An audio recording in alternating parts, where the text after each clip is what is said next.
I'm sorry.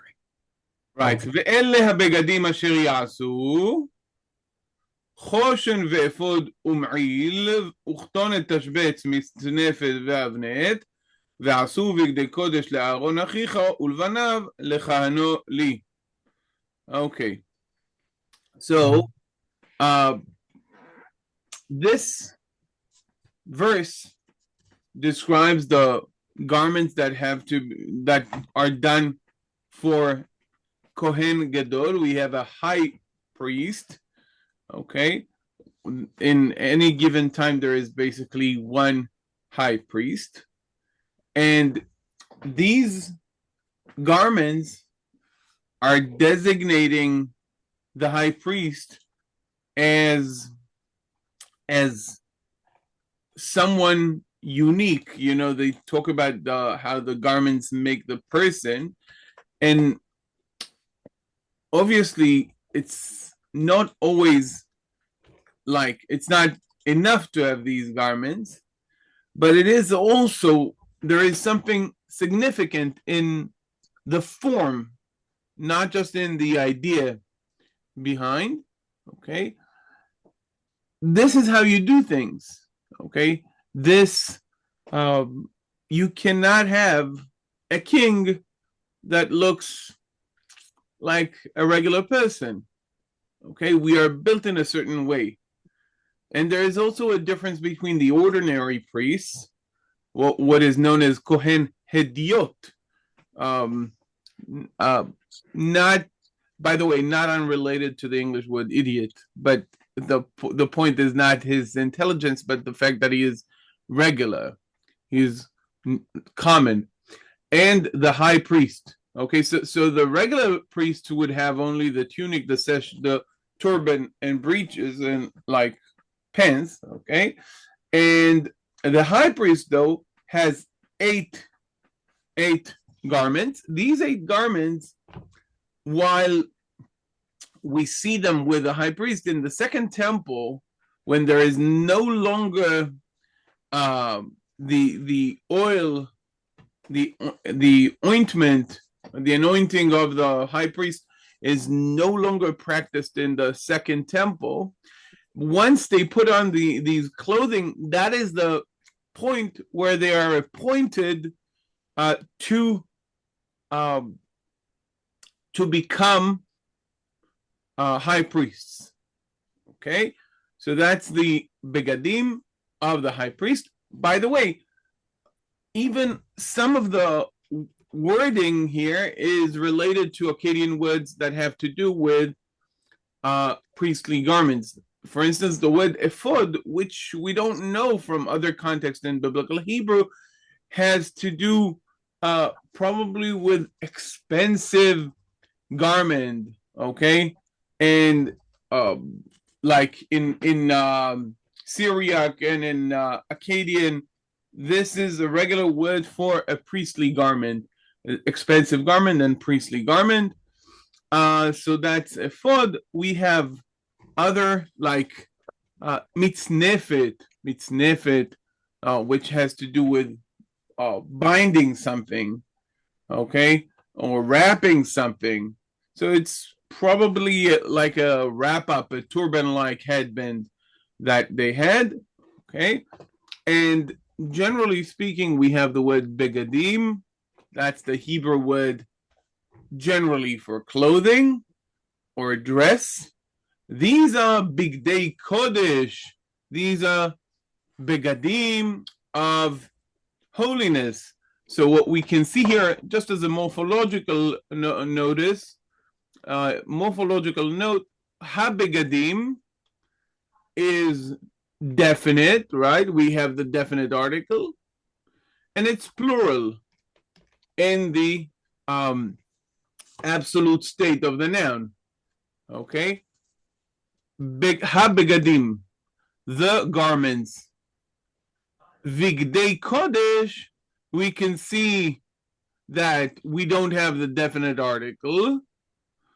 Okay, it's indefinite or indeterminate, and it is still plural, but in the construct form. It's plural, construct, And you can see how the ending of the absolute plural, masculine, usually ending with im, like batim, susim, sarim, gevarim, okay, turns in the construct form to the tzere followed by the yod at the end of the word. In this case, big day, garments of, as opposed to garments, we have both the absolute and the construct form. Can you see that, guys? Bit of a review over the morphology of the noun in Hebrew. Can you see that? Yeah. Very good. Bit of a syntax as well. Right. So again, here comes the joke about the sin and tax. But I think we've told that joke in the past. So we have Ve-Ele Ha-Begadim asher Ya'asu. This is essentially a nominal clause, a nominal sentence. Okay, we do have a verb inside the relative clause asher Ya'asu, modifying the begadim. But as far as the sentence, we have Ve-Ele functioning as a pronoun, as the demonstrative pronoun. These are something. These are the voyages of the Starship Enterprise, or in this case, these are the garments. These are the garments which they should do. Ve-Ele Ha-Begadim asher Ya'asu. Okay, it's the predication of the sentence is based on this demonstrative pronoun. It's not a verb. Okay, Ve-Ele Ha-Anashim, Ve-Ele or Ele Ha-Begadim, Ele Ha-Anashim, Ele Ha-Devarim. Right, like the book of Deuteronomy that opens with the words Ve-Ele Ha-Devarim. Okay, very commonly will be followed by a relative clause that will contain a verb inside of it. Okay, this relative clause, asher Ya'asu, which they should do. By the way, it's a relative clause without a retrospective pronoun. What is a retrospective pronoun? In Hebrew, oftentimes within the relative clause, you have something that points back to the noun modified by the clause. Ve-Ele Ha-Begadim asher Ya'asu Otam, for instance. You could have had a retrospective pronoun, Otam. Okay, these are the garments that they should do them. But it is also very common, okay, to have the relative clause without this retrospective pronoun. Okay, so we don't have that retrospective accusative pronoun saying they should do them. Okay, maybe it's not so bothering depending on which language you come from, but in Hebrew you may have a retrospective pronoun pointing to the noun modified by the relative clause, and you may have a relative clause without that retrospective pronoun. Okay, but it is understood as if we have that retrospective object pronoun.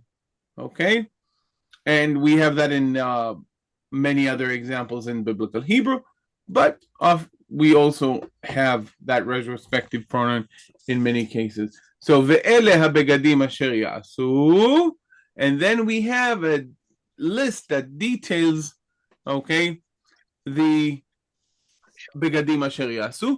We've talked about this phenomenon that is known as opposition, okay, in the past, in the last few weeks, we had a good example in which, in the weekly portion of Yitro, right? We said, Vayishma Yitro, Kohen Midyan, Choten Moshe, Jethro, the priest of Midian, the father-in-law of Moses. And we said that these are oppositions. Okay, here we have another opposition, but an explicative one, something that is detailing the Begadim Asher Ya'asu. So 1, 2, they are the same thing basically. Okay, the Begadim Asher Ya'asu are Choshen Ve-Ephod U'Me-Il Uchtonet Tashbetz Mitznefet Ve'Avnet. This is an explicative opposition. Okay, we have all of these words standing in the same, having the same weight, basically, as the Begadim Asher Ya'asu, but explicit, more explicating these uniforms. Okay, so these beautiful garments with gemstones, with golds. There is no, the high priest does not have a crown, but he does have a tzitz that says "Holy to the Lord" upon it, on his forehead, so he remembers God, always remembers God. And here are the 8 priestly garments. Here, let's clear this. Choshen, we've talked about some of them. Choshen, Ephod, Me'il, Ketonet, Tashbetz, Mitznefet, and Avnet. And 2 that are not mentioned in this verse, the tzitz, that thing upon his head. What is the meaning of the word tzitz is very interesting, but we're not going to cover it today. And Michnesei Vad, again, you can see Michnesei with the plural construct ending, like we saw big day.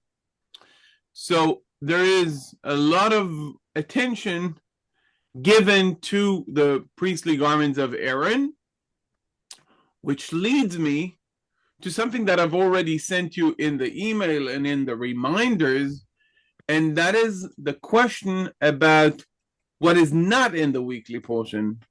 And it has been noticed by practically all of the commentators of the Torah, the rabbis, and so forth. It has been noticed very, very strongly, the absence of something, or rather someone, from the biblical text of our weekly portion, and that is Moses. Anyone knows why Moses is absent from the